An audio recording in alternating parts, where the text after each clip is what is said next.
Andrew, thank you so much. This is an honor. It's meant to be. Even the things in the past that didn't work out according to plan, they have their place in this larger tapestry called human existence. Hello, my peers. Thank you so much for being here. Thank you so much for allowing me this little chance to share what I see as a future for the peer movement. And it's going to be exciting. I tell you what. So let's go on a bit of a journey here together as we do zoom out and we see the bigger picture about what might be unfolding here. Because we're parts of these fresh branches as they start to emerge.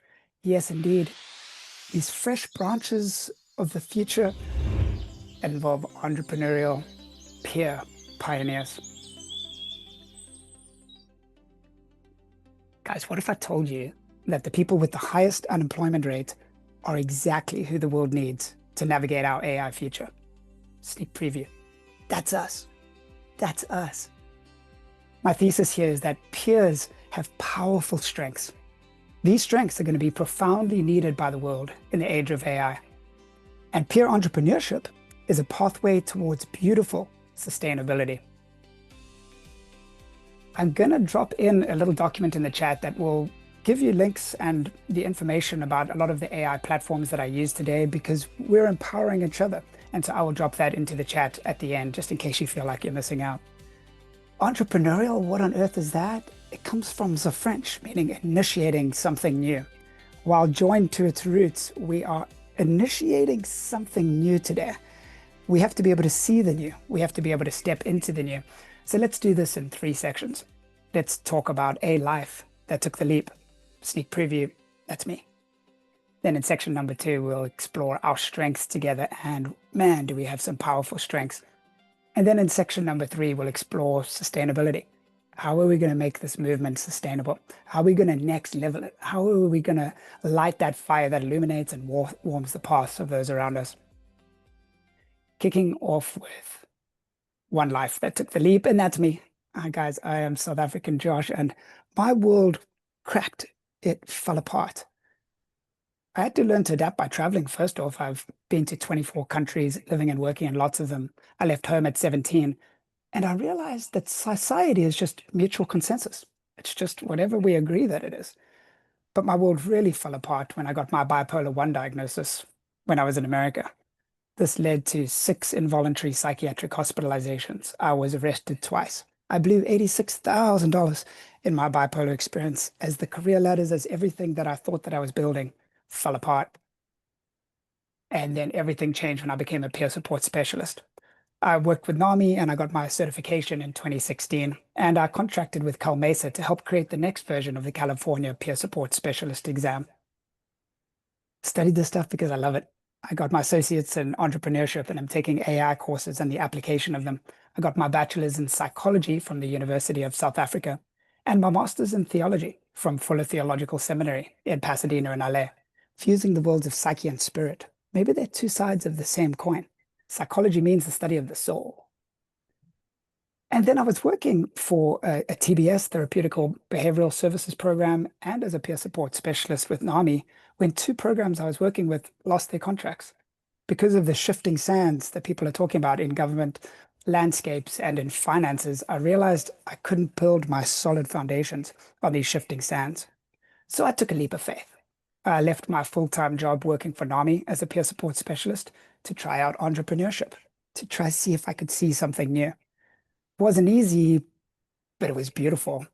And within the last 3 years, I've built Inspired Mind Mental Health LLC into a 6-figure business, which it has its good months and its bad months, but it's sustainable and it's growing. It's this little seed that I was nurturing and watering and grow, buddy, grow, little buddy, and now it's finally starting to produce fruit. Through the power of neurodiversity gifts, this message that we're not only disabled, these mental health conditions don't have to be disabled, but they can actually be gifts, has been brought to the world. So NAMI gave me the first shot to start talking about what I was passionate about. Probably a similar presentation to what Andrea and Campro said, not quite yet, at a Mental Health America conference. And it was discovered by UCSD, who was there. And they came alongside me and they provided support. And I've built this neurodiversity gifts platform into a digital platform with the help of the National Empowerment Center. And I run 17 groups of neurodiversity gifts in San Diego County with a couple of my friends, living a version of the dream. I guess I am living a version of the American dream with my wife and two daughters in San Diego. There's still some nightmare components, but it's very dreamlike. The line between the inner world and the outer world has thinned. So that's a little bit about me. Now let's talk about us. Let's talk about our strengths. And let's do this in three sections too, because the microcosm is a reflection of the macrocosm. Let's talk about these neurodiversity gifts of ours and how peer culture is really one of our strengths, one of the strengths that the world is going to need soon. And then our strength of adaptability, our flexibility. Because what's happened is that there's a current gap. Get it? There's a gap in the current in what we've discovered as peer power from reaching the world. We've tapped into this powerful community, this vibrant connection, and the world hasn't quite realized that it needs what we have yet. But I believe that the AI revolution can be that thing that connects us to the world in a way that sustains and feeds the world, and then the world can sustain and feed us into this synergy loop. We're going to bridge that current gap. And the way we're going to do that is through our neurodiversity gifts. Joining onto what came before us, I love that quote by Howie the Harp. Man, I wish I had got to meet Howie the Harp, where he said, crazy folk, as he calls us, are the most talented people in the galaxy. This is exactly what Gail was saying. Instead of diagnosing, locking up, and treating us, the world should recognize our true worth and support our talents, creativity, and sensitivity. Howie the Harp called us crazy folk. I call us the neurodiverse, which means to appreciate being wired slightly differently. Neurodiversity is my word for mental health conditions. It's a subset of biodiversity to say that the intelligence that set up this whole created order made us different for a reason.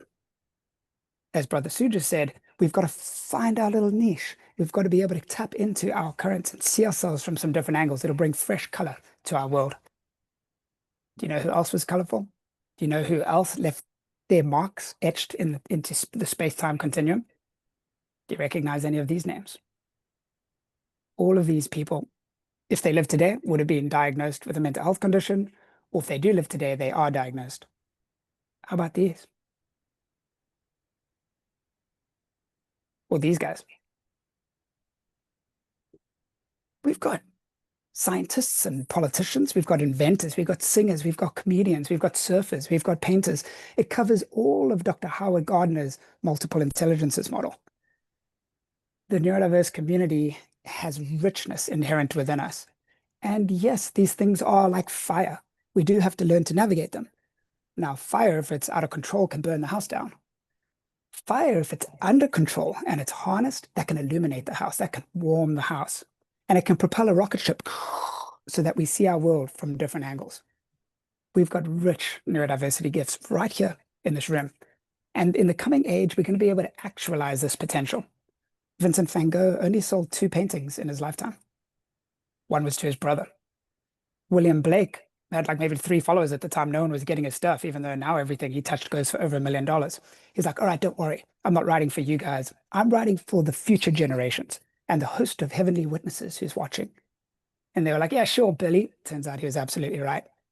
Are we creating for the future generations right now? We are visionaries, the neurodiverse. Us peers have visionary imagination. We can access the unseen world. We can visualize things that aren't yet. A study of 300,000 people from 1973 to 2003 showed that people with bipolar, depression, and schizophrenia, as well as their undiagnosed siblings, were 35% more likely to engage in creative occupations. We are fueled by creativity, as Gail was saying. In her survey, the majority of people said creativity is super important to their wellness, and it is to us too. We can learn to harness those gifts. As the neurodiverse William Blake said, he said, what is now proved was once only imagined. It all starts in our imagination. Look around you. Every single thing that's in that room first existed in someone's imagination. Normally, they had to get the funding, they had to get the teams, they had to get the technology, they had to build it. But all of that is becoming much easier to do in this coming age. Because there is this current gap between our pure visionary imagination and reality because we need capital and skill sets to actualize our vision. But not anymore. This peer power that we have within us, this peer power that the world doesn't know that it needs, is about to get actualized. Our neurodiversity gifts will be bridged to the world because of AI, which will bridge the gap in the capital and skills required to feed all sorts of color to our world, including peer culture, which we're sampling of a little bit here today. I love the emoji reactions, the words that you guys are putting in the chat, the support that we all have from another. Peer culture is the medicine. Our peer authenticity allows a soul connection that the world is going to crave soon. How far might this go? How much can our souls connect? Well, the Telepathy Tapes is a podcast that documents how some nonverbal autistic people appear to communicate telepathically, sharing details of inner experiences. We can see beyond the visible. We can also connect beyond the visible. It's scientific. These studies are led by Dr. Diane Powell, who's a psychiatrist exploring consciousness. We are wired, but our neurons are not only in our brain, they're also in our heart, and they're also in our gut. And our neurons transcend space and time. You ever picked up on vibes in the room? You can pick up on these vibrations. And what these people say in this experiment is that they meet on the hill. This is the phrase that the neurodiverse participants use for their telepathic meeting place where they connect. They say that dishonesty or inauthenticity would break their ability to connect. We can have a connection beyond what the world currently sees. And it's our authenticity, dropping those masks, that allows us to connect in these powerful and healing ways with society. The word personality comes from the Latin word persona, meaning a mask that we wear. A lot of us peers have been forced to drop the masks or they were smashed off us. And that authenticity can be a superpower, which allows for powerful connection. Indeed, we can connect to something that's larger than all of us, that's speaking into all of us. And we can see from the top of that hill, we can see what's coming because we've had to adapt to what's coming. And our adaptability is our final superpower and our strengths. When the winds of change have blown in our life, a reed that is too rigid in the field will snap, but one that flexes and bends will thrive. Not only that, but the wind will actually help it. It'll help to disperse its seeds. As peers, we've had to adapt as our world has fallen apart before. We've developed the superpower of flexibility. We can bend, we can mold. As the world is changing, we have this superpower that we can bring to the world. See, the problem is that while the neurodiverse have such profound gifts, there's a gap in monetizing them. The World Health Organization says that out of all the disabilities, mental health conditions are associated with the highest rates of unemployment. Not for long. About to change that up. Mental health and the search for meaning, purpose, and connection is about to move far beyond the conventional mental health field. Because AI is going to create this seismic shift in our realities. And we can flex with the winds of change to thrive and to keep our peer movement sustainable.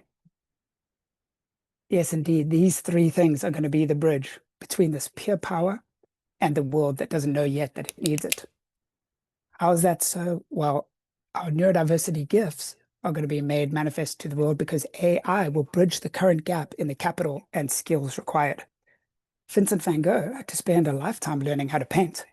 We can take what's in our imagination and bring it into actuality like that. Nikola Tesla had to refine and define all these inventions, but we can create 3D models and 3D print these things like that. Peer culture. The world will realize that authentic community and connection is vital. It's the one thing that you can't replace. The machines can't provide this authentic connection. And adaptability. The world hasn't been forced yet to adapt so quickly and profoundly before. So yes, indeed, as peers, we have powerful strengths. And these strengths are going to be profoundly needed by the world in the age of AI. And peer entrepreneurship is a pathway towards beautiful sustainability. Let's talk about that here in our final section. Our sustainability. How are we going to not only keep this going, but make it thrive? Again, we'll do this in 3 sections. let's talk about the current gap that AI can fill for us peers, and then the coming gap that we will fill for the world. And then in the third section, let's have some practical applications.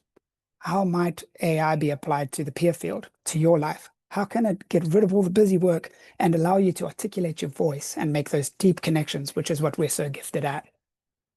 Well, this is a quick clip from the CEO of Google talking about the impact of AI. It's only about 10 seconds. Listen to this.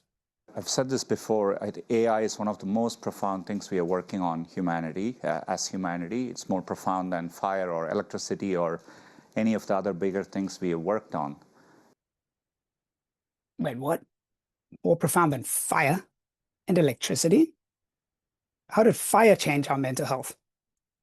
How did electricity change our mental health, let alone social media, but the fluorescent light bulb, staying awake at different times? This is more profound than that. We're on the cusp of something huge. And it's happening faster than ever. These are the previous revolutions and economic epochs that have hit humanity. The agricultural age took 10,000 years. But then the next one, the industrial age, was only about 200 years. And we can see that each of these ages is accelerating. It's getting faster and faster. We're in the information age, and then currently the AI age is only 5 years old. These things are coming faster. That superpower of adaptability, that's exactly what we're going to need. And that's exactly what the world is going to need. Or what about how long it took various technologies to reach 1/4 of the world's population? Well, electricity took 46 years to reach 1/4 of the world's population. The internet, 7 years. Netflix, 3.5 years. Facebook, 10 months. Instagram, 2.5 months. And ChatGPT, 5 days. That is coming fast. And it's coming now. And this can be an advantage for our peer community. See, each evolution and revolution is coming quicker and quicker. We can't create existential and financial wealth in the past era and mindset. Einstein said, you can't solve a problem on the same level it's created at. We've got to, as Wayne Gretzky said, skate to where the puck is going to be, not where it has been. Are we using older models to try to move the peer movement forward where really us visionaries, we can see where it's going to be? And it's going to be in a profound place that the world is going to need. We're going to have to adapt. Newspapers that didn't adapt to the digital age died out. No, we're still going to keep doing the things that we've always done. It didn't work out. We have to flex.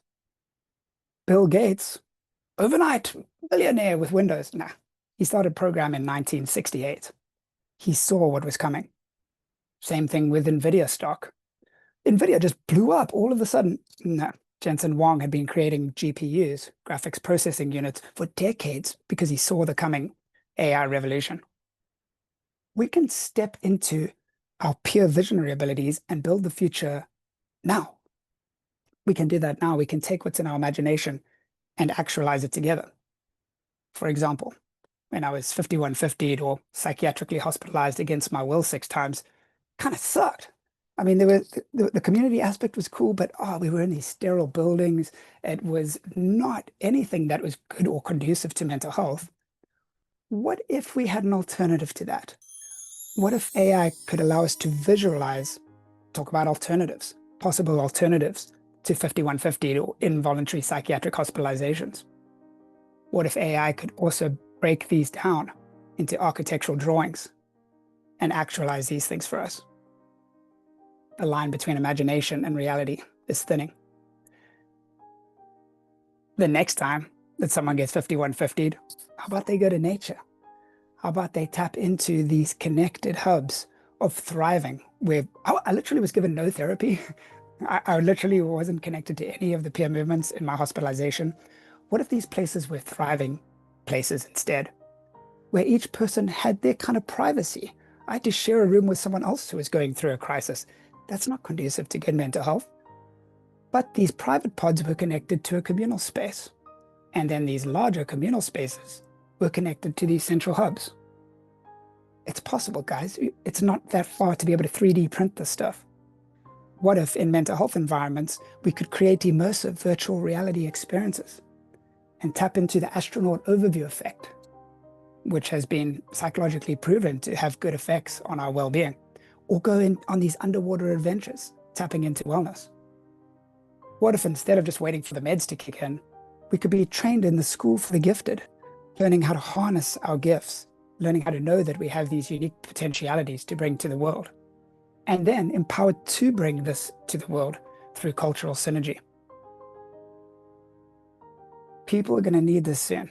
We can create the new ecosystem so that it's ready when society needs it, which will likely be soon. Because so much of the meaning and purpose that people have found so far has been in their jobs. They built their identity on these jobs. But the workplace is going to metamorphosize. This is a video that was released by Figure AI yesterday. Humanoid robotics is coming. It's coming to make our lives easier, but it's also coming for a lot of jobs. But they're not going to be able to facilitate peer support groups. They haven't had any lived experience. So as people's jobs change, they're going to need our peer support. Even though there's likely to be universal basic income, or maybe even universal abundant income, they're still going to need that human connection. And if you take a look, jobs have already hugely been impacted by the release of ChatGPT. And it's accelerating. It's coming, and it's coming now. As one AI genius said, AI could be the best or worst thing that's ever happened to humanity. But it's coming regardless of how we feel. And so knowledge is power. I realize we might feel differently about AI in this room, but the AI age is upon us right now. And we can adapt. We can learn to harness its ability to help our peer movement. So what does AI do well, and what does it not do so well? What it does well is amplifies our peer voices. It helps us to articulate and spread our messages. Just like in Gail's time, the talent shows did, or the art did, the pillowcases did. It reduces administrative burden, which allows for more time for the real magic, for the actual support. It enables entrepreneurship, lowering the barrier to starting businesses. And it democratizes access to tools. It levels the playing field with traditional providers. Talk about empowerment, the power's in our hand right now. And yet AI should never replace human connection and empathy. It just can't. It shouldn't replace lived experience wisdom, nor crisis intervention decision-making, or therapeutic relationships. Rapport is one of the biggest therapeutic predictors of success. So here's a key message for us. AI doesn't replace peers, it amplifies us. It handles the tasks machines do well, freeing us to do what only humans can do, which is connect, heal, and transform together. Some people are worried this is going to make us lame or like not good at things, but did the calculator make us worse at math as a species, or did it make us better when we replaced Roman numerals with new forms of adding? Did the electric guitar ruin music? Did the invention of the camera ruin the creativity of the artist or painter? No, it allowed us to create on a different level. And as these new tools come into our hands, it's going to allow us to see from a higher perspective. It's going to fill this gap that the world is going to need really soon. Us as peers can fill that gap because our skill sets of visionary imagination, authentic culture, and adaptability is exactly what the world is about to need. More than one Fortune 500 AI leader says that there's about to be a crisis of meaning and purpose when universal basic income hits. At the moment, people are so motivated by that carrot that dangles in front of them of money. Okay, I'll go to work. But then when you're at work, you actually make the connections. You feel like you're accomplishing stuff. You've got that meaning and that purpose. If we're all getting universal basic income, what does any of it mean? Us peers have navigated meaning and purpose before. A number of these people say that it's going to lead to something like a spiritual renaissance. We're going to ask bigger questions than ever before. And so we can bring our peer expertise to the world far beyond the mental health field. Who's got a mind? Everyone's got a mind. And so those of us who've navigated the frontiers of our mind are going to have something really valuable to give back. So finally, let's wrap it up here with some practical applications that really do join to the roots of the early peer movement. The early peer movement used writing and legislation to fund their cause. How can we do the same thing right now? The early peer movement created employment that spreads holistic wellness. How can we do the same thing right now? The early peer movement used art and music to amplify their voice. How can we do the same thing right now? Let's watch these quick little clips I created talking to each of those different domains. Firstly, using writing and legislation to fund their cause, we can eliminate the busy work. So much of my day used to be taken up with just the busy work. This can free us to do what only humans can do. So for example, we can convert natural speech into clinical notes. This is something that I created with Claude. It's a simple vibe code where I would just talk about how I met with my peer support participant, speak in my natural language, and then what it'll do is it'll automatically turn it into a clinical note on the right there. You can have little shortcuts and you can quickly add short interventions, like connecting them to food resources or crisis planning, peer support groups. And that would save us so much time. Notes can be a real administrative burden. There I just added food and SNAP assistance and a mental health clinic referral. And then I click generate clinical notes, and there it is. Time to do other stuff. We can convert slides to clinical group notes. So I have neurodiversity gifts. All I do for my notes now is copy the introductory question, the first slide, and the final slide. And then I put it into Claude, into a project that I've trained, and voila, it produces my clinical note for me. And then obviously it's all confidential and I customize the individual responses, but how long would it have taken me to type all that out? I used to do that, guys. It also creates responses. And so the responses can also be copy and pasted. What about grant writing? Okay, I took a lot of time to apply to this John Templeton Foundation grant, and I even had UCSD support. Hours and hours and hours. Didn't even get past the first round.